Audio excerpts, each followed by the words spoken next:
It's the only workers that aren't essential, the Working Fans Podcast. Welcome back, fans and new listeners. This is AJ Strange Brew. We've got my co-host Dave, the biggest wrestling fan I know. And this week we are very privileged to have one of New England's top comics. This man has won Foxwoods Top Comic. He has appeared on E! Television. He's the author of a great book on how not to suck at comedy, which you can get on Amazon. He's got 2 albums out there, Good Try and Birthday Like a Funeral. And then, of course, he's got a brand new podcast out there, Podophiles, where he literally breaks down with his 2 co-hosts everything that none of us want to talk about. Mr. Pat Oates. Pat, welcome to the show. Hey, one of the greatest intros of all time. If you could do my eulogy, that'd be awesome. No, we appreciate you being on here with us. We know you're a very busy guy, so we appreciate it. I wasn't included one of the biggest wrestling fans, because I, from 45 years, die-hard, I every day watch WWE Network. I just binge more than Netflix. Oh, that's fantastic. So that was actually going to be one of our first questions, was if you grew up on wrestling like we did. Since the network started, after the first couple months of just playing through it and stuff, I decided I was going to binge watch every Raw from 1993 and then the SmackDowns and the pay-per-views, and I'm on 2003 right now. So I've done 10 years. Every night I watch at least 3 or 4 or the pay-per-views, and I just watch it like it's regular. That's what I binge watch.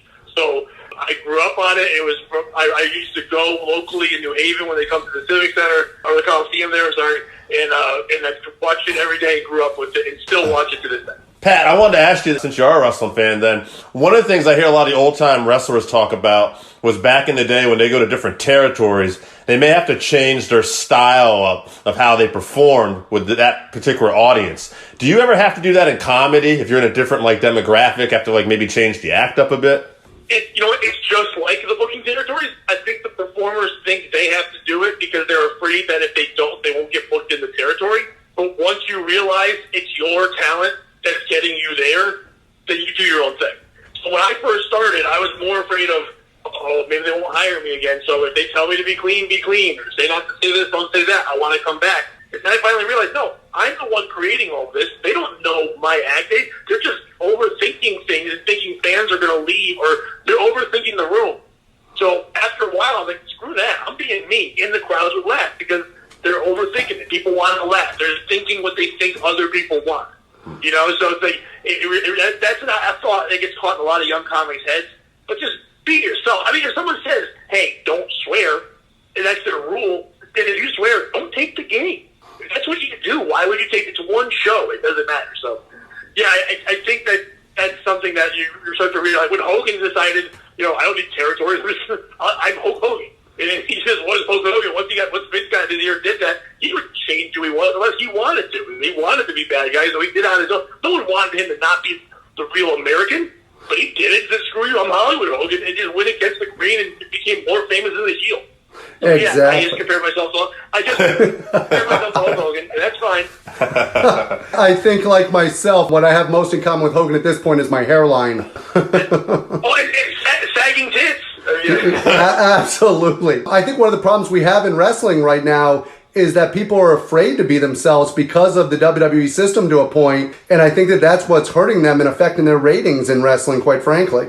Well, I also think it's because no one's showing that they can. I mean, if someone really says, I think there's the people that are wrestling now, the younger kids, are more worried about, and I don't know what you guys are a fan of. I'm not a fan of AEW because I hate the Young Bucks, and I know that's against the grain of things. I like when wrestlers sell, when they care. The Young Bucks are a fucking trapeze act, and they're not saying they're not talented. It's not what I like. But these young kids now are more worried about the cool moves and the things that are on the internet and all that stuff. So when they come up, they're not caring about building a character because they're like, they'll build me one. I have to learn sweet flips. I had to learn how to jump on 12 people if they stand there pretend if they're going to catch me. Why would 12 people stand there waiting to catch you? Why are you standing there? What are you looking up at? Run away. A guy's running at you. To me, that's what the problem is. If somebody's going to take the bull by the horns and do that, which, by the way, Adam Cole is doing that. Adam Cole still does. I mean, they say that flat out. Cole turns to Shawn Michaels and all of them and says, I'm doing this. The Undisputed Era is a proof that if you come out there and do what you want to do, they'll let you do it. But it's like Seth Rollins proved he couldn't do it. So they're like, no, bitch, we're going to make him Messiah. But that's it. So I think it really is, once again, it's the talent having to step up and proving that they can prove it. That I can do this. If not, of course, the big company machine is going to say, like, well, screw you. We're just going to write this, and you're going to get lost in the shuffle because they're not taking those chances. And right now, it's harder because there's nowhere else to go. You can't take a chance because if you get fired, where are you going? There's nowhere else to go because there's no money anywhere with COVID and all that. Would you say that a lot of the young wrestlers, it seems like they're hitting the hot spots, they're hitting their high spots, they're trying to do everything fast, boom, boom, boom. And is that more like mirror society a little bit? Like, okay, even though it's athletically hard, it's the easy way to try to get that cheap pop. And having the patience to build a long story is a dying art, much like people don't want to, everybody wants to binge watch a series now. Nobody wants to, like, wait a week. Yeah, it's definitely that, and it's also the evolution of they don't want to be their grandfathers at headlocks and chain wrestling, and they can't be the attitude era it really wasn't wrestling. As much as we all look back, I think it's great, but wrestling itself wasn't that great. It was storylines and madness. I mean, the matches themselves a lot of times were just not even really matches. It was just a lot of gaga. Right. And then I think the younger kids watching that were like, started watching ECW and started watching, I think big influences are young people like Evan Bourne back then and stuff like that, where they're like, well, you're kind of getting over, but they're not doing the weird stuff, and that looks cool, and I'm little, I can do that. I don't want to get with a chair, and I don't want to be this. And I think that's kind of where that came from. But there still are guys, like, as much as I don't like AEW, MJF is old school. MJF is 1980s heel. Yeah. And guys like that that's the ones you watch. I love Baron Corbin. I'm one of the biggest Baron Corbin fans in the world because he's one of the few guys who actually gets heat, like a Bradshaw and stuff. He's a real heel. You'll never cheer for him.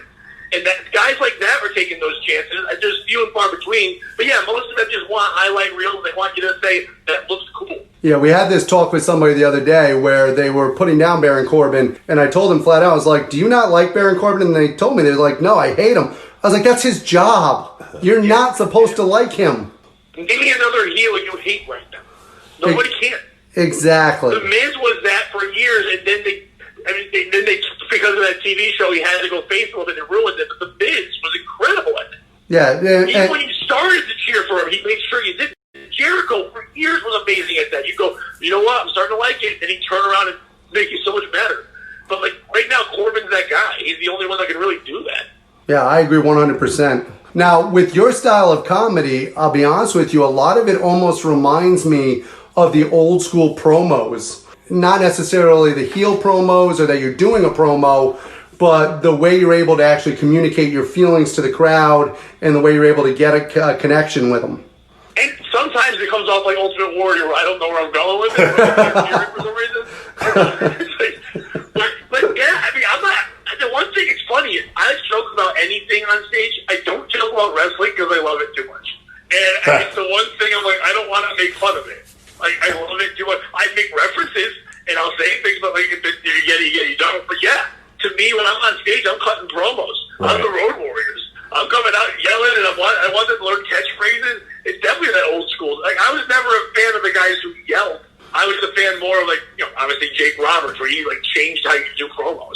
Like, when you bring the silence down. That's a thing I learned from a comedian. AJ, I think you know Rodney Norman. Oh, absolutely. Hilarious comic. Rodney taught me something when I started. It's called Moth to a Flame. You quiet yourself. The people in the back are talking. You quiet down. You tell jokes to the people that are paying attention. They're getting the message. Other people in the back that aren't listening will quiet down. They go, what are they looking at? What are they listening to? And that's what Jake Roberts did. He brought it down. He got quiet. You listen to the Undertaker.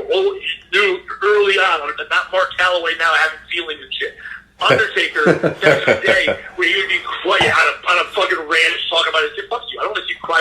You're not supposed to have parents, Mark Calloway. He's the Undertaker. Anyway, so I saw the documentary anyway. But like, it's one of those things where in wrestling, I learned at the beginning I would scream and yell in comedy. It would just get some people. When I learned to sometimes yell and then sometimes bring it down, with a good promo, I would get their attention more. So almost like a high spot then, essentially. Don't hit them all the time with it. Save it and make it mean more. Just tell a good story. It doesn't mean have to have high spots. Just give me Macho Man's Dragon in fucking WrestleMania 3. Absolutely. Just a bunch of false finishes where you think I'm going to be done for a while. You don't know what's happening. But at the end, it's scripted out, but you don't think it is. Have you ever performed with any wrestlers or know any wrestlers? Because it seems like there's a lot of wrestlers trying to do comedy right now. No, I did have a wrestling podcast for a little bit with a guy named Derek Moore, and Derek is a comedian who also does wrestling announcing. He worked at the Power Factory for a little bit too, or Monster Factory. I'm sorry, Monster Factory for a little bit, and he had a connection with them. And so we were doing a podcast for a little bit. I had already had 3 other podcasts. It just got to be too much. And also, it got weird for me. It started making me watch wrestling not as a fan. And I was like, ooh, I don't like that. I don't want to watch it as an analyst like I do comedy. And it kind of like spoiled my guilty pleasure I love. Sure. So, but I love wrestling, but I don't want to. A lot of comics try to do that. I don't know. I don't want a wrestler trying to do comedy. Fuck you, Dolph Ziggler. I've seen it. It's not good. I got to see Mick Foley. That was funny, but story. He's not trying to do comedy. I don't know. I would never want to get involved. I just appreciate. I don't even want to know exactly how everything's done. I wish there was more kayfabe. I love the magic of it. Oh, I miss the kayfabe. To me, that's the whole. When you do wrestling, you know it's good. When you go to the show and you're thinking to yourself, all right, I know how this works, and then you still get sucked into it. To me, that's when wrestling is truly great. When you get caught up in a storyline and it starts to blur the lines of reality for you. When Ciampa and Gargano started that rivalry, I was like, I love wrestling again as much as I did as a kid. Oh, absolutely. And not that I wasn't loving it. Those two, even though we knew they're friends, even though we know it's fake, for 45 minutes you would forget. And you're like, fucking Ciampa won't let this guy win. Ciampa, oh my God, what an asshole. I mean, he's probably one of my favorite wrestlers right now. I just absolutely love Ciampa. Like Gargano and him, that was the rivalry you hadn't seen. Like, I was hoping Dean and Oates would be allowed to do that when they came in, and they weren't allowed at the same level when they got to the big time than they were at NXT. But those two doing that, you forgot every time. You didn't care. There's no way they're doing that to each other. They would die if they kept going through that wood and kept doing that wood. But no, you just watched it and you just got lost in a great movie. That doesn't happen now. Matches now, it doesn't happen. They're trying. Or in an edge, they're trying, but it's not the same. One thing I noticed too, like with the whole, when everything happened with COVID, when they didn't have any, like even wrestlers in the audience, it was very hard for me to watch. And I thought it was. Do you like it more now, though? Because to me, it's phonier now. Well, see, here's the thing. They're being paid to cheer. No, I get where you're going with that too, right? It's definitely orchestrated. I guess I just find as a kid. So UFC has done like no fans in the audience. But when I'm watching an MMA fight, I'm rooting for the contest, the winner. So if I was a kid and I still was like holding on every outcome of this, I'd be like, oh man, I can't wait. But now I kind of watch it more for like, even though I'm a fan still, I'm watching it like for the performance and everything. And I don't know, like when it was just so dead quiet, it took away from it for a little bit for me. Only a certain amount of people capitalize that. And to me, who really shined and showing out, Bailey and Sasha. Absolutely. Amazing at that. Bailey would yell at Cole every time he said something. But I'm like, holy shit, she can hear him? Right. I never thought about that. And she's like, shut up, Cole. You don't know. I'm like, how cool is that? And she's wrestling, but she's still mad at Cole. And I think, if anything, it elevated them to the point where they're the best thing on wrestling right now. Yeah, 100% agree. I'm not a big fan of the fat guy in fucking Mandy. I'm not a fan No. Oates. Nobody on the planet believes that. I believe it. That's something you need. That you need an audience for. Yes. Right. That's an audience thing. That shouldn't have. I felt so bad for Drew McIntyre not getting his moment in the sun. Sure. And this run is going to be forgotten, and they're going to make a move. I have a feeling Undisputed Era is going to come up and take that belt from him. But I don't think they're going to smack that. I think everyone thinks they're going to smack that. They're going to come take the belt from him and try to get him to chase the whole. He could be like maybe better off chasing someone again than being the guy, because he needed that pop. That, oh my God, you beat Brock, and he didn't get it.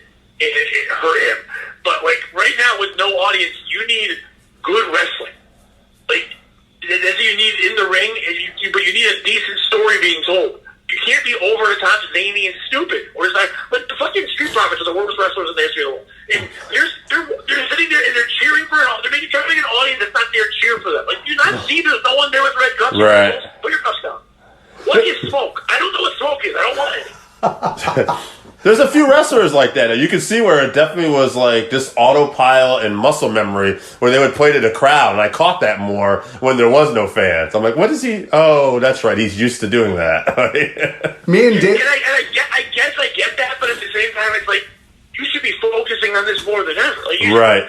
There's a reason why Edge and Orton are getting so much time, because they have to trust guys who go. Like, can think about what they're going to do. Sure. But you don't want to watch them keep wrestling. And Edge looks like a fucking bag lady. Like, his eyes are fucking all back out. Like, it doesn't look good. It's like, I mean, Oregon always looks amazing no matter what. And even when they're going, AJ, it's all the older guys. You'd think the younger guys should get a chance to shine a little bit.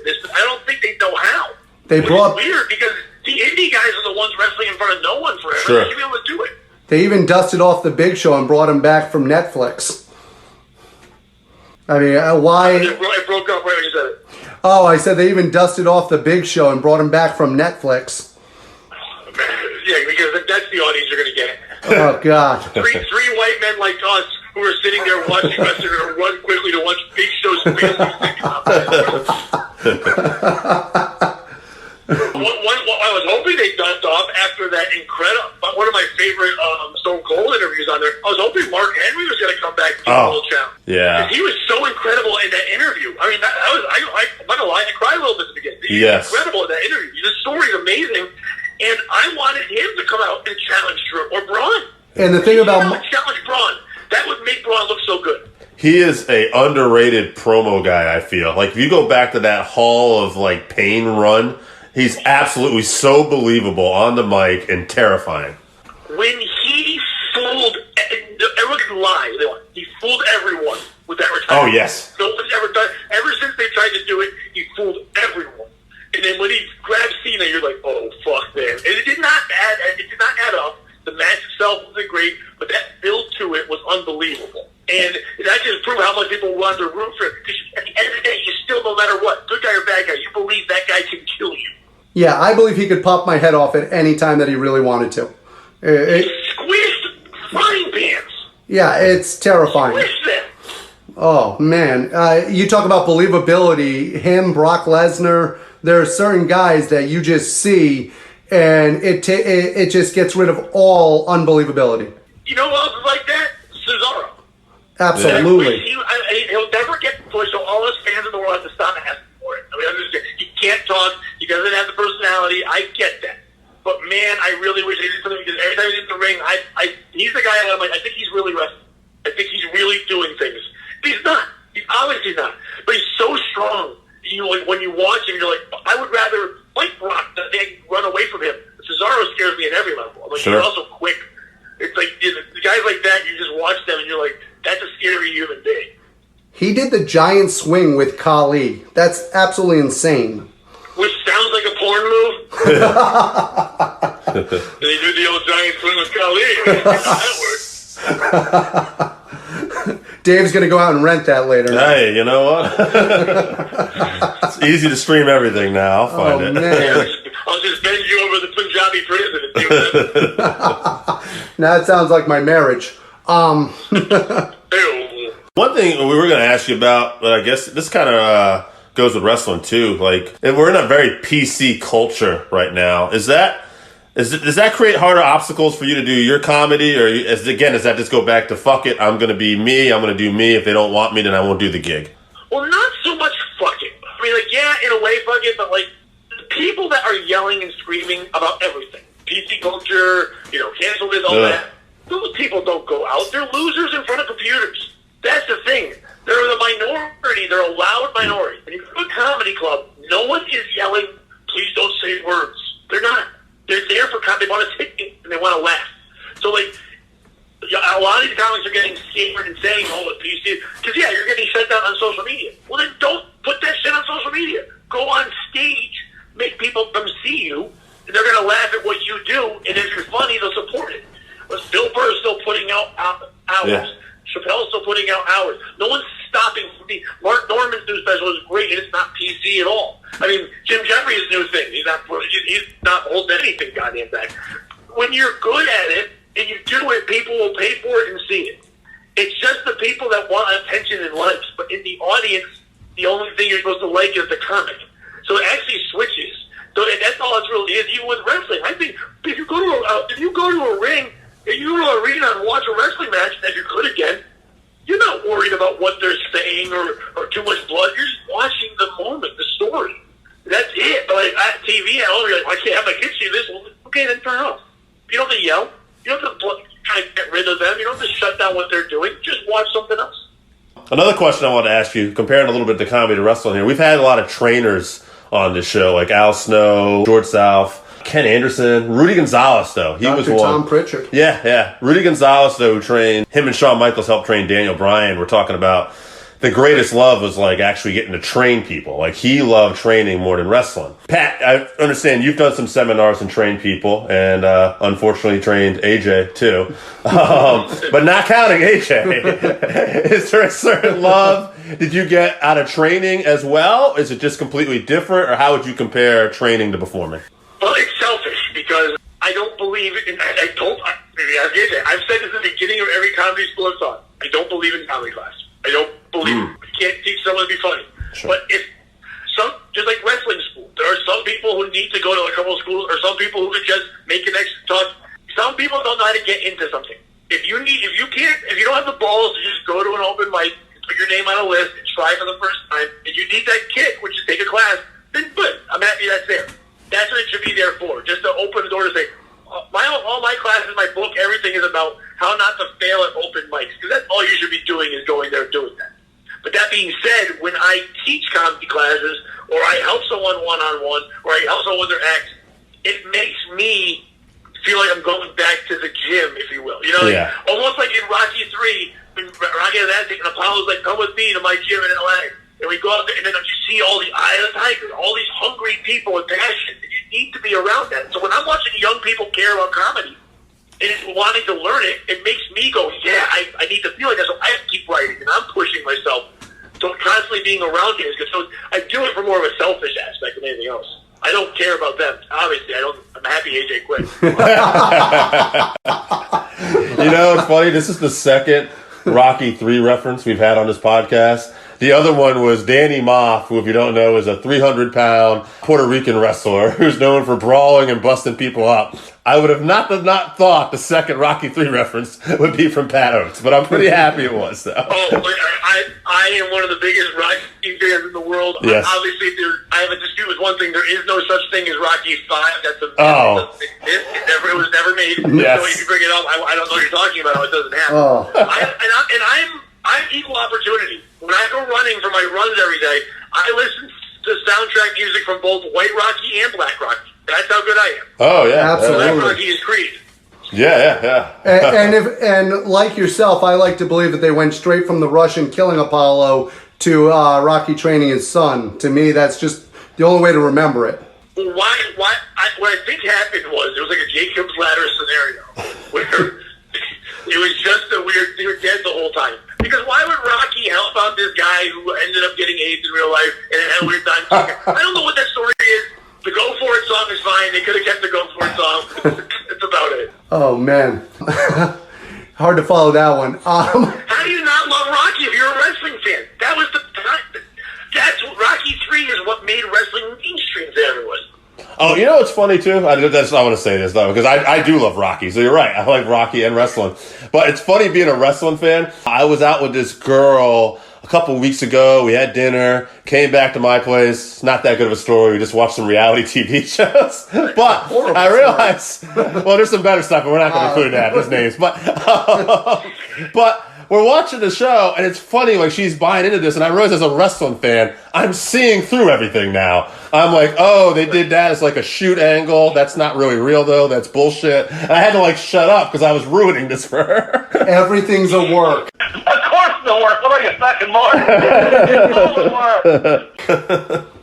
Everything in life becomes a work. What is she, 4? She's never seen this. We don't have to worry about her age. That wasn't part of this. I got to tell you, I would love to have a conversation with your co-host Brandon from the Pato Files, because I piss my wife off constantly because every conspiracy theory she comes up with, I tell her that everything's a work because of wrestling, that somebody's behind everything. That's what he believes. The world's a work. It's run by like 7 or 8 people. It's crazy.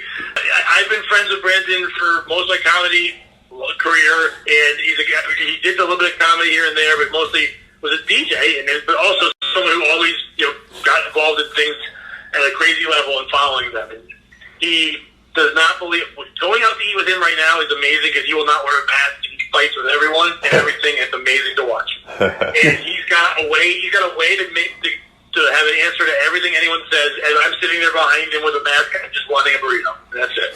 That's all I want. Yeah, I told my wife that Beyonce Knowles is actually in charge of everything, and she's furious at me. I'd like to use her last name. No. No one says Knowles anyway. You use government name Beyonce. How dare you? I was going to go with Beyonce Z, but wait. Is that your last name? That one got me a little late. So, one other thing we wanted to ask you about comedy related to, because I watched some of your podcasts, and it was episode 2, and you have the 2 fat kids in the back eating McDonald's. He's been dying to ask you about this. Well, I just thought about, like, you were talking about how life sucks. I'm doing play-by-play for this, and I thought that I had to ask, what are some of the strangest jobs or gigs you've gotten in comedy? It's gotta be interesting. The strangest one I ever did was I performed an adult Jewish day camp. It's in upstate New York. It's kind of like the movie Meatballs, but with just old people, not kids. They're all, the youngest person was like 70. And it really was. It was during the day. Me and a comic, Mike Manoia, he was brand new. I was only a couple years in. We got the gig. We went up there. During the day, there's no electricity at all. Wow. And they had a siren they would flare to get the people into the main hall, which I don't know if you guys know history, but if you hit a siren and a bunch of Jews go into one room, it's usually That's bad. thing. But that's how we had to do the show, but there was no lights or microphones. They lit what they call memorial death candles all across the stage. And then so here I am with my bald head screaming at these Jewish people, trying to get them to laugh at things. I can't do any pop culture, nothing. I pretended that I met Jackie Mason at Yankee Stadium because I thought those are things they liked. I just made up this long story. And they weren't fans, but it was a weird gig. I performed in strip clubs.